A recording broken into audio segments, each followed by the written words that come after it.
Allohim, sen Rahmon va Rahim zotsan. Yer yuzida yurishlarini to'xtatgin.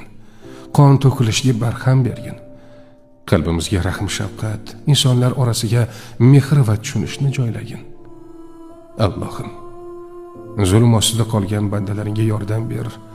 Begunoh insonlarni o'zing asragin. Yetimlarga panoh, musibat ko'rganlarga sabr va najot ato etgin.